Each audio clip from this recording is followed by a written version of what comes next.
Halo Siska dan teman-teman semua yang saya hormati.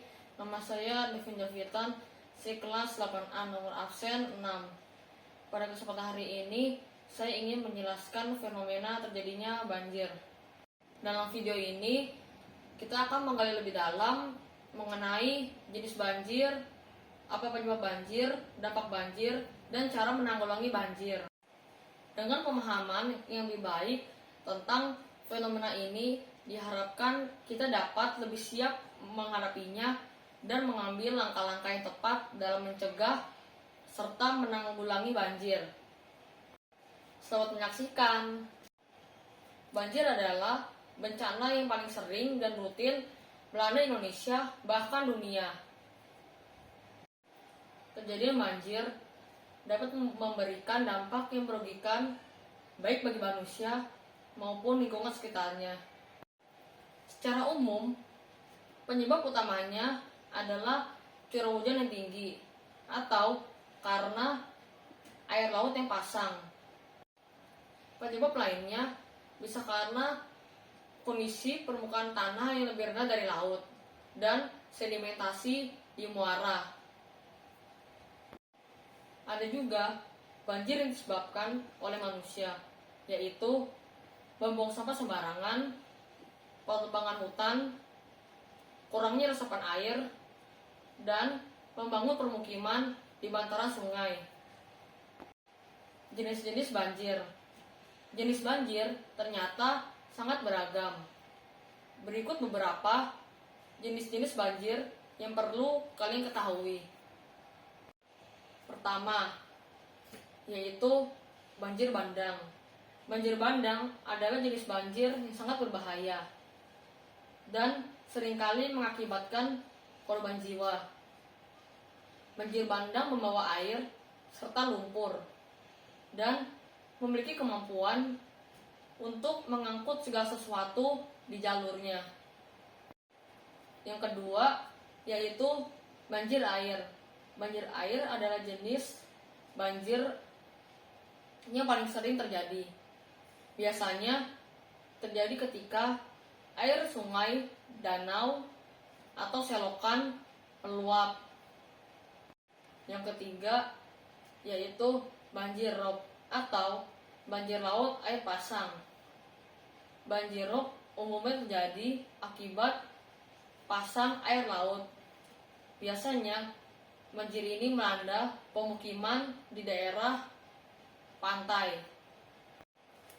Namun, untuk banjir yang paling sering terjadi dan memiliki dampak yang sangat merugikan adalah banjir bandang. Dampak banjir bagi lingkungan dan manusia. Banjir memiliki dampak yang luas, baik terhadap lingkungan maupun masyarakat. Berikut beberapa dampak yang diakibatkan oleh banjir. Yang pertama adalah banjir dapat menyebabkan korban jiwa. Yang kedua yaitu penyebaran penyakit. Banjir dapat menjadi penyebab terjadinya penyebaran penyakit. Air banjir yang tercemar dapat menyebabkan berbagai penyakit menular. Penyebaran penyakit melalui banjir dapat sangat luas dan membahayakan kesehatan masyarakat. Yang ketiga adalah kerusakan infrastruktur. Banjir juga dapat menyebabkan kerusakan infrastruktur. Kerusakan ini dapat mengganggu mobilitas dan aksesibilitas, serta membutuhkan biaya yang besar untuk perbaikan. Cara menanggulangi banjir. Banjir merupakan bencana yang berbahaya. Maka dari itu perlu dilakukan upaya untuk mencegah bencana alam ini. Cara mencegah banjir antara lain, yang pertama yaitu jangan membuang sampah ke sungai dan selokan. Penting untuk menjaga sungai dan selokan agar tetap bersih, supaya dapat menampung debit air yang tinggi ketika musim hujan. Yang kedua adalah tebang pilih dan reboisasi.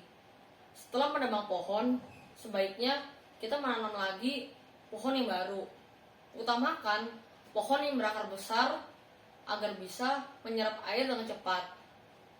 Yang ketiga yaitu membuang sampah pada tempatnya. Yang keempat adalah menjaga dan membersihkan saluran air secara rutin. Merawat dan membersihkan saluran air secara rutin bisa mencegah banjir. Hal ini bertujuan untuk memastikan bahwa saluran air siap menampung jika curah hujan meninggi, sehingga tidak terjadi banjir. Jadi, kesimpulan yang perlu kita ambil dari fenomena terjadinya banjir adalah banjir memang telah menjadi salah satu bencana yang menyebabkan kerusakan besar bagi manusia. Kerusakan terbesar terjadi saat banjir tersebut terjadi di pemukiman penduduk, sehingga menyeret dan merusak apa saja yang dilaluinya. Oleh karena itu, kita harus waspada dan mempersiapkan diri terhadap bencana ini.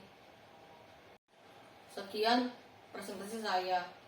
Jika ada kesalahan dan kekurangan, saya mohon maaf yang sebesar-besarnya. Semoga apa yang saya sampaikan dapat berguna bagi diri saya sendiri dan orang banyak pada khususnya. Hidup kesepian terima kasih. Cukup sekian dan terima kasih.